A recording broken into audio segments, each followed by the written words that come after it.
கள்ளக்குறிச்சி விஷச்சாராய வழக்கில் சாராய நெட்வொர்க் சிக்கியதன் பின்னணியை விவரிக்கிறது இந்த செய்தி தொகுப்பு.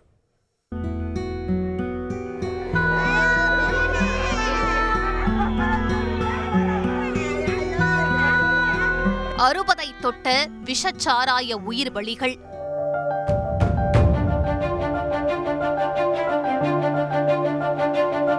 மரண ஓலத்தின் சப்தம் தணியாமல் தொடர்ந்து தகித்து வரும் நிலையில் எதிர்காலத்தில் இந்த சப்தம் அறவே கேட்கக்கூடாது எனும் நோக்கில் சிபிசிஐடியின் விசாரணையும் கூடவே தகித்து வருகிறது. இழவு வீட்டில் சாராயம் விற்றதில் தொடங்கிய அதிகாரிகளின் புலன் விசாரணை தற்போது கள்ளச்சாராய மாஃபியாக்களை களையெடுக்கும் பாதையில் சென்று கொண்டிருக்கும் நிலையில் இதுவரை முக்கிய குற்றவாளிகளாக 20க்கும் மேற்பட்டோர் சிபிசிஐடி போலீசாரால் கைது செய்யப்பட்டிருக்கின்றனர். சொகுசு கார்களிலும் கோட் சூட்டுகளிலும் சினிமாவில் வலம் வரும் ட்ரக் மாஃபியாக்கள் போல் கைலி கட்டிய சாமானியர்களால் கட்டமைக்கப்பட்ட இந்த விஷச்சாராய பிசினஸ் தான் கள்ளக்குறிச்சி சம்பவத்தின் மிகப்பெரிய ஹைலைட்.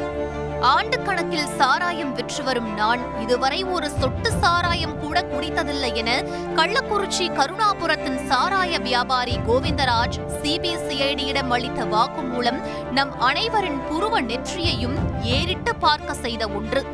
கல்வராயன் மலையில் காய்ச்சப்படும் மலை சாராயத்திற்கு அதிக முதலீடு தேவை என்பதால் ஆந்திரா மற்றும் கர்நாடகாவில் இருந்து குறைந்த விலையில் மெத்தனாலை கடத்தி வந்து தண்ணீரில் கலந்து விஷ சாராயமாக்கி விற்றதாக கோவிந்தராஜன் பாஸ் சின்னதுரை அளித்த வாக்குமூலத்தையும் மறந்துவிட முடியாது.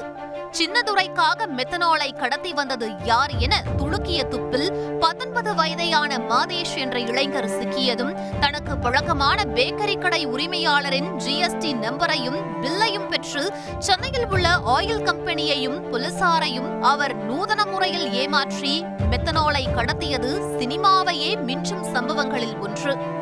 தொடர்ந்து மெத்தனால் பேரல்களை சாக்கடைகளிலும் தங்களுக்கு தெரிந்தவரின் தோட்டங்களிலும் மறைத்து வைத்து வியாபாரிகளுக்கு சப்ளை செய்து வந்ததாக மாதேஷின் கூட்டாளியும் மீனவருமான கண்ணன் என்பவர் அளித்த வாக்குமூலம் வழக்கை மேலும் தீவிரப்படுத்தியது. விஷ சாராயத்தால் அடுத்தடுத்து உயிரிழப்புகள் ஏற்படவே பதுக்கி வைத்திருந்த மெத்தனாலை வீட்டின் பின்புறம் உள்ள ஆற்றில் கொட்டியதாகவும் சுமார் 100 லிட்டர் மெத்தனாலை ஆற்றில் ஊற்றியதால் ஆற்று நீர் கொதிநீராக மாறியதாகவும் கண்ணன் அளித்த வாக்குமூலம் அதிகாரிகளையே அதிர செய்தது. தொடர்ந்து மெத்தனால் பேரல்களை உருத்தெரியாமல் அழிக்க தீயிட்டு கொளுத்திய போதும் பேரல்களுக்குள் சில துளிகள் மெத்தனால் இருந்ததால் வெடி விபத்து ஏற்பட்டு நான் நூலிழையில் தப்பியதாகவும் கூறி கண்ணன் பரபரப்பை ஏற்படுத்தி இருந்ததும் குறிப்பிடத்தக்கது. சிபிசிஐடி அதிகாரிகளின் இந்த துரித புலன் விசாரணையில் இதுவரை 20க்கும் மேற்பட்டோர் கைது செய்யப்பட்டிருக்கும் நிலையில் தொடர்ந்து அவர்களின் பின்னணி நோண்டப்பட்டு வருகிறது. இதனிடையே இந்த வழக்கில் பிரபல ஆன்லைன் இணையதளம் மூலம் மாதேஷ் மெத்தனால் வாங்கி இருப்பது தெரியவர மேலும் சில முக்கிய மாஃபியாக்கள் சிக்குவார்கள் என எதிர்பார்க்கப்படுகிறது. இந்நிலையில் வழக்கின் விசாரணையை சிபிஐக்கு மாற்றக் கோரி தமிழக அரசியல் கட்சிகள் ஆளுநரை சந்தித்து வலியுறுத்தியது தமிழக அரசியலில் பேசு பொருளாகி இருக்கிறது. செய்திகளை உடனுக்குடன் தெரிந்து கொள்ள உடனே சப்ஸ்கிரைப் பண்ணுங்க.